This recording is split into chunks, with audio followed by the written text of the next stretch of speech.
안녕하세요. 아직도 코로나입니까? 언제 여기서 벗어날 수 있을까? 조금은 답답하고 막막한데, 이럴 때일수록 우리는 더 큰 발심을 해서 이겨낼 것을 한번 아주 결코 극복해야 되겠다 하는 큰 발심이 있어지기를 바랍니다. 밤낮 제가 얘기를 하는데, 전한 시대, 후한 시대, 중국의 한나라 시대를 얘기를 많이 하는 것은 왜 그러냐. 가장 성공한 정부기 때문에 그때 얘기를 많이 합니다. 그리고 실패한 정부에는 이런 임금들이 없습니다. 이런 임금들이. 그래서 이런 미담이 있고 정말로 세상 사람의 사표가 될 만한 이런 역사는 한나라 시대에 끝도 갓도 없이 있습니다. 한나라 시대에는 한나라의 성제라고 하는 임금의 시대입니다. 그때도 역시 이런 재난이 일어났는데 한번 그 부분을 한번 자세히 한번 이렇게 약간 한번 검토를 해보겠습니다. 자, 한나라 성제가 말합니다. 나는 왕위를 이어온 지 10여 년인데 자주 홍수, 한발, 질병, 역병의 재앙을 겪었고 백성들은 자주 추위와 굶주림의 어려움을 겪고 있다. 나라가 부흥하기를 바라지만은 어찌 어렵지 않겠는가. 나라가 부흥하기를 바라지만은 부흥해지질 않는다 이 말입니다.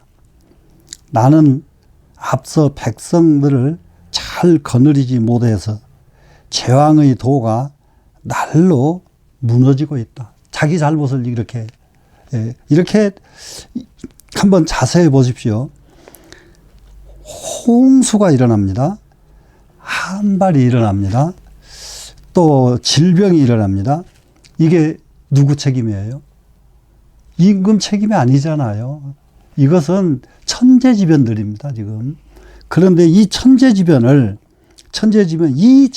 때문에 나라가 부흥할 수가 없다, 지금. 부흥할 수가 없다. 그런데 이런 일들이 무엇 때문에 내가 제대로 다스리질 못해서 이와 같은 결과가 온다. 이렇게 말을 하는 겁니다. 그러면서 말하기를 생각해 보면, 자, 어진 이를 부르고 선비를 뽑는데 잘못 막힘이 있어서 통하지 못한 때문일까? 어진 사람 선비들을 제대로 뽑지 못해서 이럴까? 아니면 벼슬에 등용한 이들이 걸맞지 않은 사람들 때문일까? 내가 열심히 등용했는데 이 사람들이 하나도 책임질 수 있고 이 세상을 해결할 수 있는 이런 능력이 없어서일까?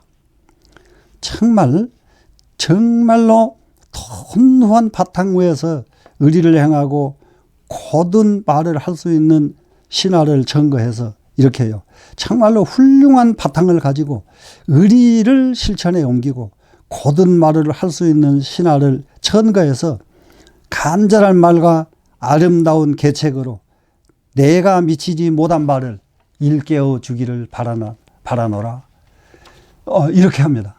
자, 얼마만큼 간절합니까? 이러니 이 시대에 더 험악하고 더 흉한 천재지변이 일어난들 이 임금을 누가 원망하고 이 임금을 누가 탓을 하겠습니까? 그렇기 때문에 이 세상에 정말로 대접받고 이 세상에 정말로 존경받는 것은 이와 같은 마음 자세가 있을 때에 가능합니다. 그래, 우리 다 같이 이러한 마음가짐을 모든 일을 전부 나한테 돌리고 내 부족한 것을 일깨워달라. 이런 것으로 우리가 한번 마음을 가져야 될 때가 아닐까. 저희가 1960년대 초반입니다. 삼척 영은사에서 스님 모시고 한참 공부할 적인데, 만나면은 서로 분발하는 얘기만 해요. 서로 어떻게 하면 잘할까? 어떻게 하면 잘할까? 그러다가 하루는 야, 우리가 아무리 많이 애우고 많이 알아도 마음이 안 고쳐져. 욕심이 안 내버려져. 화가 안 없어져. 이러니 우리 지금부터 누가 잘못한 것을 보거든 합장하고 스님 그렇게 하면 안 돼요. 이렇게 말을 해주기로 하자. 그러면은 그 말을 받은 사람은 스님 감사합니다.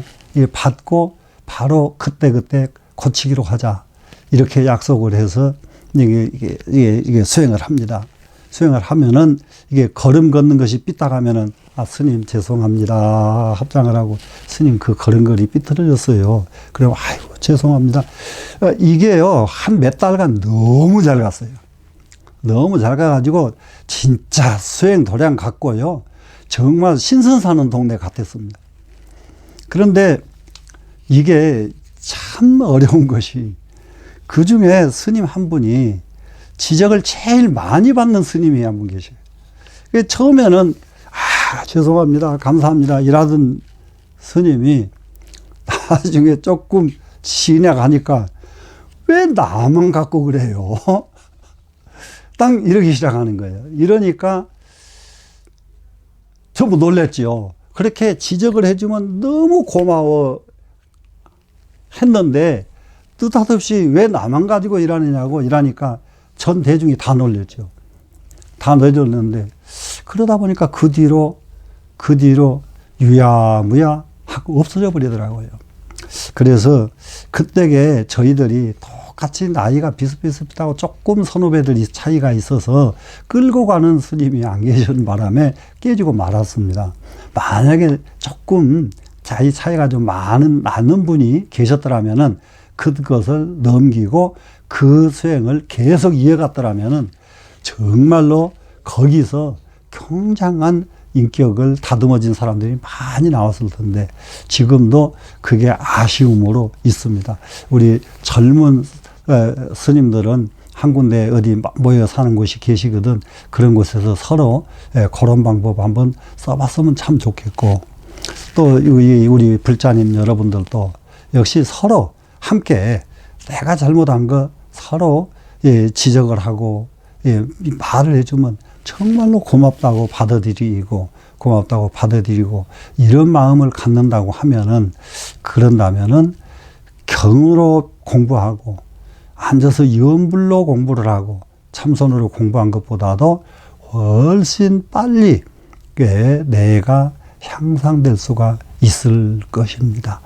그래 이제 함께 그런 발심을 하기로 하고 우리가 늘 이 공부를 해나갈 적에는 어떤 공부가 딱 맞느냐 이런 것이 한번 생각해 볼 필요가 있습니다. 어느 신도가 어느 스님을 찾아갑니다. 그래서 이거 스님을 얘기를 안 하는 것이 도리인데 스님 얘기도 겸해서 해야만 될 부분이기 때문에 스님을 찾아가서 인사를 딱 드리니까 스님께서 보살은 무엇을 합니까? 기도합니다. 무슨 기도를 합니까? 저는 관음 기도를 합니다. 보살은 관음 기도가 안 맞아. 이래버리는 스님이 계신다는 거예요. 그러면은 관음 기도를 한 지가 10년이 됐는데 안 맞아. 무슨 기도를 해야 됩니까? 그러면 아이고 그럽니까? 그러고 말고 그만두면 되는데 근데 뭘 하면 되냐 하니까 보살은 지장보살 기도해. 근데 이렇게 이제 바꿔줬습니다. 그래 바꿔주니까 이 신도는 와서 지장보살 하다가 보면 관세음보살이 떠올라 버리고 지장보살 하다 보니까 관세음보살한테 미안해 버리고 이게 지장보살도 안 되고 관세음보살도 안 돼 버립니다. 이런 경우가 그 스님이 불해라는 것은 알지 못해서라는 뜻입니다. 알회자. 그래 신도만 재앙을 당한 격입니다. 그거에 왜 그러느냐 그러면은 지장보살이 맞는 사람이 따로 있고, 관음기도가 맞는 사람이 따로 있고, 무슨 기도가 맞는 사람이 따로 있고가 절대 없습니다. 기도는 어떻게 하느냐에 달려있지, 무슨 기도가 맞고 무슨 기도는 안 맞는 기도가 없습니다. 그래, 모든 불자 여러분은 내가 무슨 기도를 하고 있는데 또 느닷없이 다른 그 기도는 안 맞으니까 다른 것으로 바꾸라고 하거든. 아이고, 예, 알겠습니다. 그리고 돌아가셔서는 하던 대로 그냥 하세요. 예, 하던 대로. 그게 그 기도가 잘못된 것이 아니라 기도를 하는 방법이 잘못될 수 있습니다. 그 기도하는 방법 한번 오늘은 한번 유념을 하도록 해드릴게요. 기도를 하게 되면은 무슨 기도가 되든 간에, 무슨 기도를 하든 간에 기도하면은 기도 끝에 성취가 돼야 돼요, 안 돼야 돼요? 기도하면은 성취가 돼야 되죠. 기도를 하면은 성취가 돼야 되는데 어떻게 하면은 성취가 될까? 일념 기도를 해야 성취가 되죠. 일념이 됐다가 무념이 됐다가 관세음보살하고 나하고 하나가 돼버리면 그게 무념이란 말이에요. 이러면 성취예요. 근데 이렇게 하면 되는데 이렇게 안 되고 관세음보살을 해도 망상이 절반, 관세음보살은 몇 번 하다 말다, 지장보살을 해도 마찬가지고 무엇을 해도 마찬가지고 일이 왔다 갔다 하면은 이 기도는 성취가 되겠어요, 안 되겠어요? 그러니 정말로 성취가 되고 싶거든 일념으로 해서 무념이 될 때까지. 근데 일념이 무념이 될 때까지 하려면은 어떻게 하면은 일념이 무념이 될 수 있을까 하는 것입니다. 가장 중요한 것이 옛날에는 향불을 저녁 어디 가난 곳에 새벽에 예불 하고 나서 방에 향불을 하나 딱 켜놓고 향불을 큰 게 떨어지게 바라보면서 관세음보살 하는 경우도 있고요. 촛불을 하나 켜놓고 촛불을 이게 계속 보면서 하는 경우가 있습니다. 한 군데, 이게 거리를 상당한 기간을 두고 벽만큼 떨어진 곳에 촛불 하나 딱 켜놓고 이렇게 열심히 정거를 하게 되면은 정말로 깜짝 놀라게 일념이 금방 됩니다. 그래서 이렇게 하는 방법, 어떻게 하느냐, 이렇게 열심히 한 군데 응시하고 염불을 한다. 그 다음에 하는 것은 뭐냐, 하는 소리를 내 귀로 들으면서 일념을 한다. 다른 잡념이 하나도 안 들어오고 오로지 관세음보살 소리가 내 귀에 솔솔 들어오게 되면은 그것이 바로 일념으로 가는 길입니다. 이와 같이 해서 우리 다 함께 코로나를 극복하고, 내가 나만 극복하는 것이 아니라 내 이웃 동네 모든 사람들이 다 극복해서 코로나에서 다 해탈되시기를 바라겠습니다. 열심히 합시다.